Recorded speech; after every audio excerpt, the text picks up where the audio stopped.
Tout comme Curtis, le soleil venait à peine de se lever sur cette magnifique plage de sable fin, semblable à un léger manteau de couleur blanche, bercé par des eaux turquoises cristallines s'étendant à perte de vue. Bien que familier de ce paysage idyllique, il ne se lassait jamais de revivre cette émotion, et chaque journée était une nouvelle occasion d'émerveillement. Toutefois, aujourd'hui ce n'était pas le cas. Curtis faisait les 100 pas le long de la plage, quelque chose le tracassait. Chacun de ses allers-retours était ponctué de la même parole totalement incompréhensible.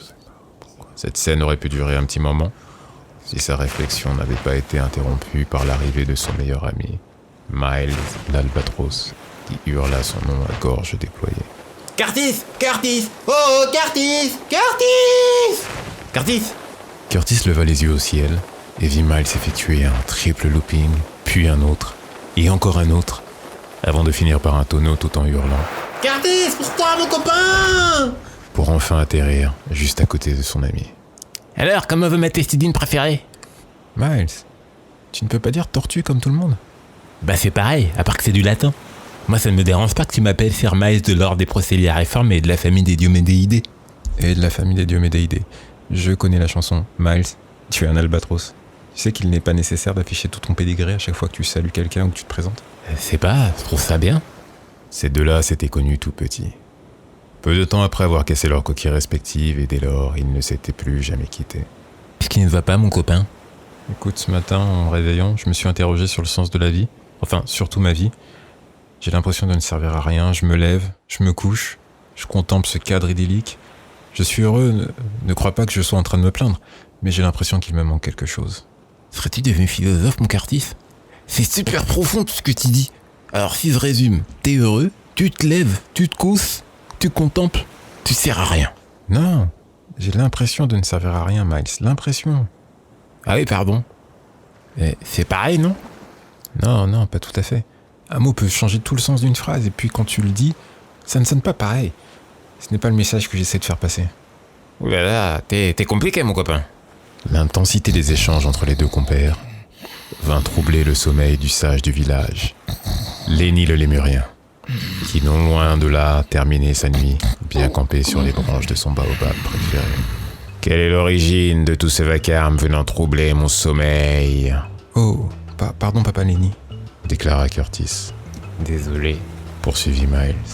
En fait, papa Lenny, vois-tu, je m'interroge sur le sens de la vie. En me levant ce matin, j'avais une sensation désagréable, mais sans que je sois en mesure de l'expliquer. En tout cas, pas avec des mots.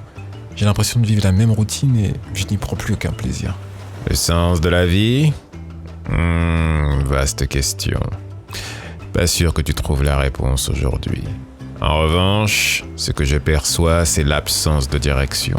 Tu me fais penser à une voiture en plein désert du Sahara, mais sans GPS. Du coup, elle tourne en rond sans vraiment savoir où elle va. Bah, il y a la position du soleil, ou avec une boussole dans le désert, et du coup, on arrive à se repérer. Parce que moi, j'ai un ami qui, justement, vit dans le Sahara, Tonio le Cobra, et Tonio m'expliquait que... Miles, nom d'une carapace, tu peux te taire 5 minutes.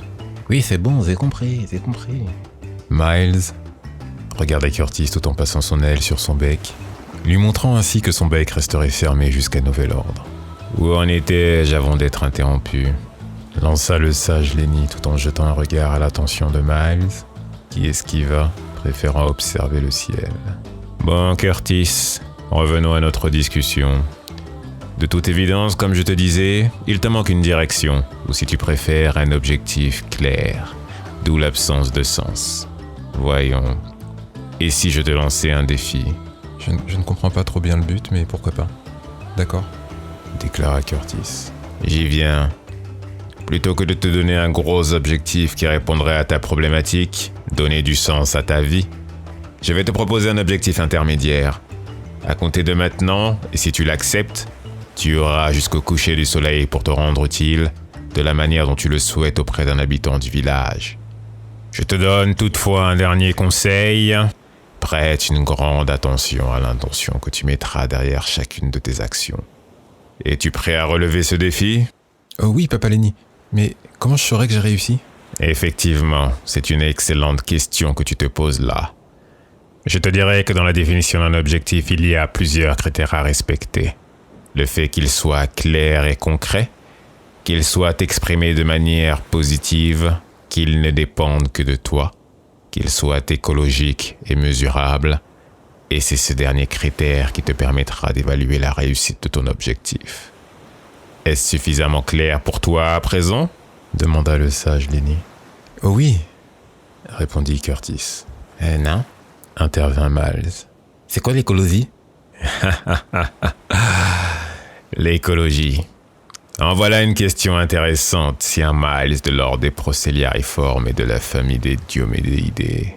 Miles et Curtis se regardèrent et réalisèrent que Papa Lenny avait suivi l'intégralité de leurs échanges alors qu'ils le croyaient endormi. L'écologie, c'est assurer qu'il n'y ait pas d'inconvénient pour toi et les autres à la réalisation de ton objectif. C'est un élément important. Mes petits, si nous avons terminé, je pense que je vais faire une petite sieste. Retrouvez-moi sur la grande place au coucher du soleil et nous échangerons sur les leçons que vous aurez tirées de ce défi. À ce soir. Les deux compères se mirent en route, laissant le sage Papa Lenny le lémurien à sa sieste bien méritée. Toi qui voulais du sens, tu en as à présent. Bonne chance avec son défi.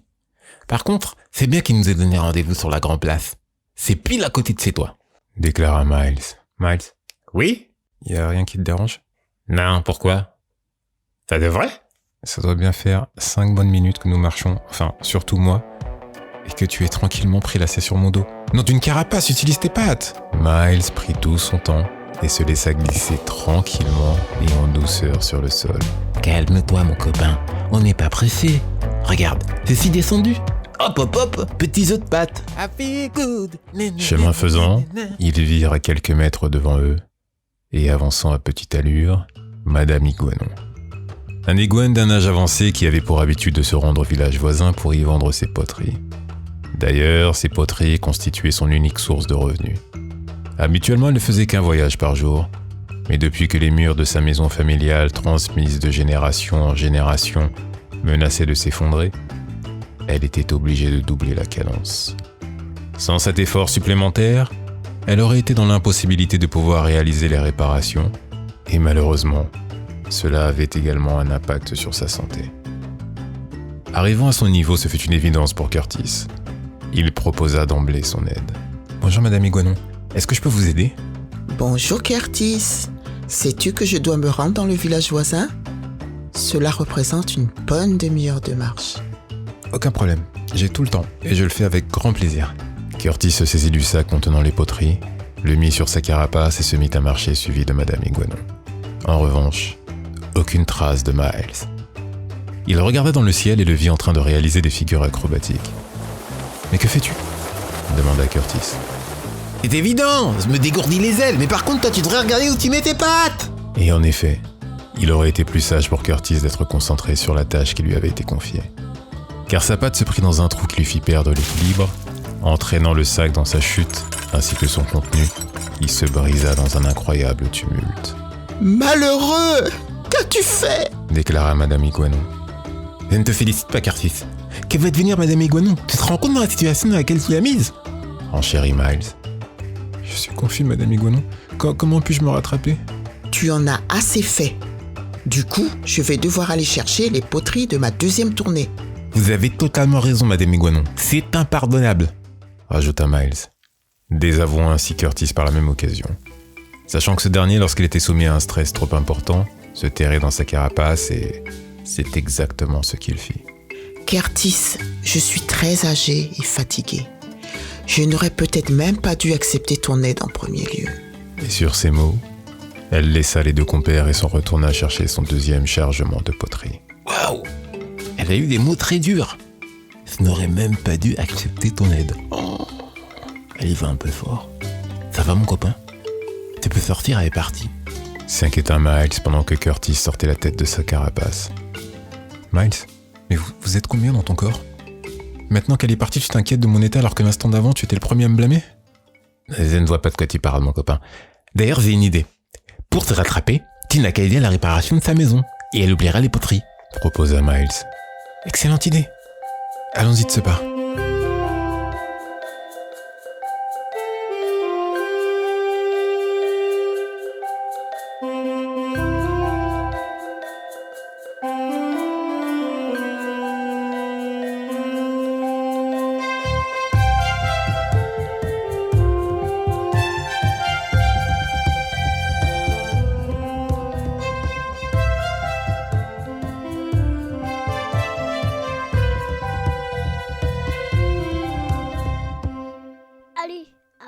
toi et commente. C'est trop bien.